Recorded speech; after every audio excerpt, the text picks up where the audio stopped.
Welcome to my TET classes. Friends, आज हम पढ़ेंगे पृथ्वी और हमारा जीवन, जो क्लास 6 की बुक है। और इस बुक में आज हमारा लास्ट टॉपिक होगा। देखिए, हम क्या पढ़ रहे हैं, इसको एक बार विषय सूची के थ्रू जान लेते हैं। अभी तक जो हम पढ़ रहे थे, जिसमें भारत की स्थिति को हमने देखा था, भारत का धरातल, भारत की जलवायु, और आज जो हम पढ़ने वाले हैं यानी कि 10वां टॉपिक है, वो भारत में वनस्पति और पशुओं के बारे में थोड़ी सी जानकारी, इसको देखेंगे। तो आइए स्टार्ट करते हैं अपनी वीडियो। देखिए, ये इसका लास्ट टॉपिक है और दिया है भारत, और भारत के अंतर्गत हम देखेंगे भारत की वनस्पति और वन्य जीव। आइए स्टार्ट करते हैं। फ्रेंड्स, अपने आसपास तो अपने बहुत सारे वृक्षों को देखा होगा। वो वृक्ष भी कई तरह के होते हैं, जिनमें कुछ होते हैं पेड़, कुछ होते हैं झाड़ियां और कुछ होती हैं घास। और घासों पे चलना फिरना किसको अच्छा नहीं, तो सबको अच्छा लगता है। यही चीज यहाँ पे बच्चों को समझाई जा रही है। और कहा, ये बॉक्स में देखिए कहा जा रहा है कि जो वनस्पति मानव की सहायता के बिना उगती और बढ़ती है, उन्हें प्राकृतिक वनस्पति कहते हैं। हम अपने से भी हम बहुत सारे पौधों को उगाते हैं, बट जो स्वयं ही अपनी क्षमता से उगे, वो वनस्पति आपकी प्राकृतिक वनस्पति कहलाती है। और यहाँ दिया है कि भारत की जो वनस्पति है, उसे कितनी कैटेगरी में बांटा गया है, ये आपको दिखाया जा रहा है। आप जानते हैं कि भारत में जलवायु की विविधता है, मिट्टी की विविधता है। इस कारण से जायज सी बात है कि वनस्पतियों की विविधता देखने को मिलेगी। तो यहाँ पे देखिए बताया गया कि जो भारत की वनस्पति है, उसे मुख्य रूप से 5 भागों में बांटा गया है। कौन कौन से है वो वनस्पति? तो पहला है उष्ण कटिबंधीय वर्षावन। उष्ण मीन्स होता है गर्म क्षेत्र वाले में जो वर्षावन है, उन क्षेत्रों को देखेंगे। फिर है उष्ण कटिबंधीय पतझड़ वन, यानी कि उष्ण गर्म वाले क्षेत्रों में ही जो पतझड़ वाले वन है वो है। तीसरी वैरायटी है उष्ण कटिबंधीय मरुस्थलीय झाड़ियां, जो उष्ण कटि यानी गर्म क्षेत्रों में ही जो झाड़ियां होती है, मरुस्थल में जो पैदा घास फूस होती है, उनके लिए पढ़ेंगे। चौथा है पर्वतीय वन, जो हमारा हिमालय वाला तराई क्षेत्र आता है, जो ऐसे ऊंचे ऊंचे पर्वत है, वैसे वाले क्षेत्रों में जो वन है उनको देखेंगे। और 5वां है ज्वारीय या दलदलीय वन, ऐसे वनों को जो वहां पे ज्वार की अधिकता होती है और दलदल है, ऐसे दलदल में जिस तरह के वन उगते हैं हम उनको देखेंगे। तो आइए स्टार्ट करते हैं। पहला हमारा है उष्ण कटिबंधीय वर्षावन। देखिए, उष्ण है, जहां पे बहुत ज्यादा गर्मी होती है, वहां पे वर्षा भी अधिक होती है। आपने भूमध्य रेखीय क्षेत्र के हिसाब से ये चीज पढ़ा होगा। तो आपने देखा है कि लगातार बहुत ज्यादा गर्मी होने के बाद दोपहर के बाद वर्षा होती है। तो वहां पे कितनी वर्षा होती है? तो ये दिया है कि ये वन अधिकतम 200 सेंटीमीटर से अधिक वर्षा वाले क्षेत्रों में पाए जाते हैं। और ये मुख्यतः पश्चिमी घाट तथा देश के उत्तर पूर्वी भाग में मिलते हैं। और ये वन इतने घने होते हैं कि इनमें जो प्रकाश आप देख रहे हैं कि यहाँ पे घनापन जो दिखाया जाए, प्रकाश यहाँ तक यानी कि जमीन तक नहीं पहुंच पाता। और इन वनों के जो वृक्ष हैं वो अलग अलग समय पर अपनी पत्तियां गिराते हैं। आप जिस क्षेत्र में होंगे आपने देखा होगा कि सारे पेड़ एक साथ पत्तियां गिराते हैं, लेकिन इन वनों की खासियत है कि सारे पेड़ एक साथ पत्तियां नहीं गिराते, वरन इनके पत्ते गिराने का जो समय होता है वो बहुत अलग अलग होता है, जिसके कारण ये वन सदैव हरे भरे दिखाई देते हैं। और इस कारण से इन्हें सदाबहार वन के नाम से भी जाना जाता है। और इन वनों में जो मुख्य वृक्ष पाए जाते हैं वो महोगनी है, एबोनी, रबड़, रोजवुड आदि ये वृक्ष पाए जाते हैं। अब आपका दूसरा जो आता है उष्ण कटिबंधीय पतझड़ वन। पतझड़ अभी जो आपका था सदाबहार वन 200 सेंटीमीटर के वर्षा में होता है। और यह जो आपका पतझड़ वन है, ये 100 सेंटी यानी कि 200 सेंटीमीटर से 100 सेंटीमीटर में जो मध्य में वर्षा होती है, उन क्षेत्रों में पाए जाते हैं। कौन कौन से वो क्षेत्र हैं? तो हिमालय की शिवालिक श्रेणी से लेकर पश्चिमी घाट की पूर्वी ढलानों तक फैले हैं। ये वन कम घने होते हैं और ग्रीष्म ऋतु के एक निश्चित समय में ये सारी पत्तियां अपने एक साथ गिरा जाती है। यहाँ तक कि ये इस हद तक अपनी पत्तियों को गिरा देते हैं कि इनको देखकर ये फील होता है कि पेड़ सूख तो नहीं गया है। पत्तियां एक साथ गिराने की वजह से इन्हें मानसूनी वन के नाम से भी जाना जाता है। इन वनों में कौन कौन से वृक्ष हैं? तो आपके सागौन, साल, आबनूस, पीपल, नीम, चंदन, शीशम, सहतूत आदि के वृक्ष मुख्य रूप से पाए जाते हैं। अगला देखिए क्या दिया है।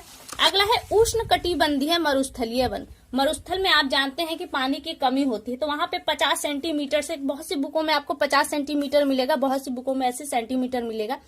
तो 80 सेंटीमीटर से भी जहां कम वर्षा होती है, वहां पे आपको इस तरह के पौधे मिलते हैं। इस तरह के पौधे में कौन कौन से, पहले क्षेत्र देखिए कौन कौन सा है। तो आपका राजस्थान, गुजरात, हरियाणा, पंजाब तथा दक्षिण पठार के शुष्क भागों में इस तरह के वन आपको मिलते हैं। और इस तरह के वनों में खासियत क्या है कि इनकी पत्तियां बहुत छोटी होती है और ज्यादातर पत्तियां कांटों में कन्वर्ट हो जाती है। और वृक्ष कौन कौन से हैं इसमें? तो देखिए इनके जो वृक्ष पाए जाते हैं वो कीकर, खैर, बबूल, खजूर, कैक्टस आदि है। और इनकी ऊंचाई भी ज्यादा नहीं होती, वरन छोटी होती, बल्कि इनकी जड़ें बहुत गहराई तक गई होती है पानी की तलाश में।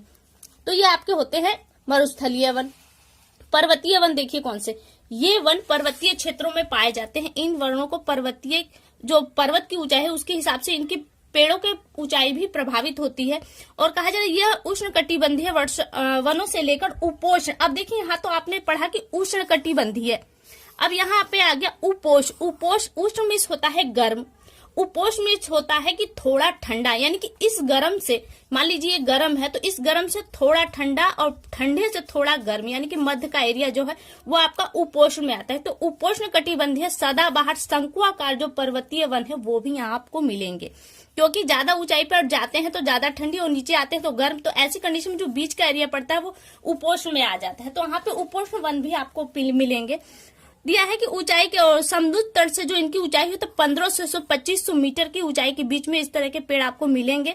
और इन वनों में कौन कौन से वृक्ष आपको मिलेंगे, तो चीड़, चेस्टन, ओक, देवदार, मैग्नोलिया, ये वन आपको पर्वतीय वनों के अंतर्गत मिलेंगे। अब आपका आता है ज्वारीय या दलदलीय वन। ये वन देखिए कहाँ मिलेंगे, प्रश्न आपका ज्यादातर इसी वाले वन से आता है। देखिए इस प्रकार के जो वन है डेल्टा प्रदेशों, समुद्र के ज्वार वाले भागों में आता है। जैसे आप इस चित्र में देख सकते हैं, ये आपका जो क्षेत्र है इस तरह के वन आपको मिलेंगे। और जो गंगा जमुना का वो आपका है डेल्टा वाला क्षेत्र, वहां पे आपको इस तरह के वन मिलेंगे और इसी कारण से इसको डेल्टाई वन के नाम से भी जाना जाता है।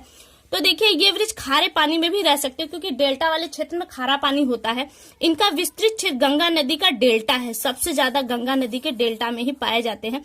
ये मुख्यतः पश्चिम बंगाल, अंडमान तथा निकोबार द्वीप समूह में पाए जाते हैं और यहाँ विशेष रूप से सुंदरी नामक एक वृक्ष है, वही वृक्ष पाया जाता है इन डेल्टाओं में, वनों में, जिसके कारण इन वनों को सुंदरी वन के नाम से जाना जाता है। और इसका जो दूसरा नाम है वो मैंग्रोव वन है। प्रश्न मैंग्रोव वन से उठाकर पूछा जाए कि मैंग्रोव वन कौन कौन से वन है, ये कहाँ पाए जाते हैं, तो ये आपको दिखाना होगा। मैंग्रोव वन में सुंदरी नामक वृक्ष पाए जाते हैं और ये आपके गंगा नदी के डेल्टा में ज्यादा रूप से पाए जाते हैं। फिर यहाँ पे चित्र के माध्यम से समझाया जा रहा है बच्चों को। फिर देखिए वनों से लाभ, वनों के क्या लाभ हैं ये आप जानते हैं, आपको बताने की जरूरत नहीं है हमें। फिर चित्रों के माध्यम से वही कुछ चीजें समझाई जा रही, थोड़ा सा बॉक्स में इसे देख लेते हैं। दिया है पेड़ों की कटाई रोकने चाहिए तथा साथ ही पेड़ लगाने चाहिए जिससे वृक्ष को हरा भरा रखा जा सके, ऐसा करने से हम सभी स्वस्थ रह सकेंगे। फिर वही लाभ के बारे में बताया जाए कि उद्योग चलाने हेतु कच्चा माल हमको यहाँ से प्राप्त होता है।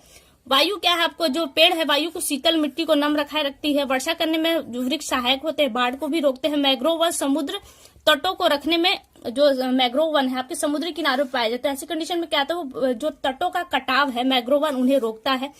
मैंग्रोव वन सुनामी जैसे आपदाओं को भी रोकता है, क्योंकि वे वन जब सुनामी आती है तो एक झोंक जो उनका प्रभाव होता है वो स्वयं सहन कर लेते हैं। फिर आगे दिया है वन्य जीव। आपने देखा कि जिस तरह से विविधता जलवायु की है, वनों की है, इसी कारण से पशुओं की भी विविधता है। और जो पशुओं को हम पालते हैं वो पशु पालतू कहलाते हैं, वरन इनके अलावा कुछ ऐसे पशु होते हैं जिन्हें हम नहीं पालते, वो जंगलों में रहते हैं। तो इन जंगलों में रहने वाले जीवों को वन्य जीव के नाम से जाना जाता है। लेकिन लगातार जो पेड़ों की कटाई हो रही है इसकी वजह से बहुत सारे जीव समाप्त होते जा रहे हैं, कम होते जा रहे हैं। यहाँ पे आप पशुओं में देखें तो बाघ, सफेद हाथी, काला हिरण, ये बहुत समाप्ति के कगार पे आ चुके हैं। और पक्षियों में देखें तो गिद्ध, गौरैया, सारस, कौवा आदि संख्या, इनकी भी संख्या लगातार में कमी होती जा रही है। तो इनके संरक्षण को लेकर कुछ पॉइंट्स बताए गए हैं। तो देखिए यहाँ पे दिया गया है कि वन जीवों की सुरक्षा के लिए सरकार द्वारा प्रयास किए जा रहे हैं। सरकार द्वारा राष्ट्रीय उद्यानों, अभ्यारण्यों एवं पक्षी विहारों की स्थापना की गई है। बहुत ज्यादा नहीं, सिर्फ एक एक पॉइंट है। दिया है राष्ट्रीय उद्यान क्या है, वह क्षेत्र जहां शिकार और चराई पूर्णतः बंद है, वो आपका राष्ट्रीय उद्यान होते हैं। अभ्यारण्य वह क्षेत्र जहां अनुमति के आधार पर नियंत्रित चराई की जा सकती है, वो आपके अभ्यारण्य होते हैं।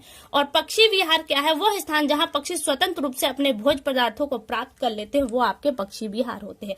अब फ्रेंड्स रही बल्कि राष्ट्रीय उद्यान, अभ्यारण्य, पक्षी विहार से रिलेटेड अभी टॉपिक नहीं है, तो मैं आपको 1-2 दिन में ये पॉइंट दे दूंगी, आपके लिए बहुत अच्छा टॉपिक रहेगा ये। फिर देखिए दिया है कि प्रत्येक वर्ष, बॉक्स वाला देखिए, प्रत्येक वर्ष अक्टूबर माह का पहला सप्ताह वन्य जीव सप्ताह के रूप में मनाया जाता है। और दूसरा जो बॉक्स दिया है, बाघ हमारा राष्ट्रीय पशु और मोर हमारा राष्ट्रीय पक्षी। तो कोई खास बात नहीं है, आप जानते हैं। शाकाहारी कौन है जानते हैं, गाय, भैंस, बकरी, जो वनस्पतियों को खाकर अपना जीवन बिताते हैं। मांसाहारी क्या, जो इन पशुओं को खाकर अपना जीवन व्यतीत करते हैं, वो आपके मांसाहारी कहलाते हैं। और ये बॉक्स में थोड़ा सा और पॉइंट है, भारत को मसालों का घर कहा जाता है। विश्व के फलों के उत्पादन में भारत का 10वां स्थान है। और प्रत्येक वर्ष अक्टूबर माह का पहला सप्ताह वन्य जीव के रूप में मनाया जाता है। और एशियाई शेर केवल गुजरात के गिर जंगलों में पाया जाता है, ये पॉइंट याद कीजिएगा, इंपॉर्टेंट है। असम के जंगलों में हाथी तथा गैंडे पाए जाते हैं, यहाँ से भी एक प्रश्न अभी यूपीटीटी में आया था। और केरल और कर्नाटक में भी हाथी पाए जाते हैं। फिर यहाँ पे एक चित्र के माध्यम से आपको दिखाया गया है। आपका ये टॉपिक समाप्त होता है। देखिए बुक भी हमारी लगभग समाप्त हो गई। थोड़ा सा अभ्यास दिया है वो देख लेते हैं। सही कथन पे टिक लगाना है। रबड़ किस प्रकार के वनों का मुख्य वृक्ष है? तो रबड़ आपके सदाबहार वनों का वृक्ष है। उत्तर प्रदेश में किस प्रकार के वन पाए जाते हैं? तो उत्तर प्रदेश में आपके मानसूनी वन पाए जाते हैं, क्योंकि समय के साथ ही अपने सारे पत्ते गिरा देते हैं। मरुस्थलीय वन की वनस्पति कौन सी है? तो चीड़, सुंदरी, चंदन, कैक्टस। तो कैक्टस है, क्योंकि कांटेदार वृक्ष ही आपके मरुस्थल में पाए जाते हैं। उत्तर प्रदेश में स्थित राष्ट्रीय उद्यान है, तो वो है दुधवा राष्ट्रीय उद्यान, आपका उत्तर प्रदेश में स्थित है। तो फ्रेंड्स, आज ये बुक समाप्त हो गई। आपको कैसी लगी ये वीडियो एक बार हमें कमेंट करके जरूर बताएं। अगली वीडियो में आपसे बहुत जल्द मुलाकात होगी। तब तक के लिए नमस्कार।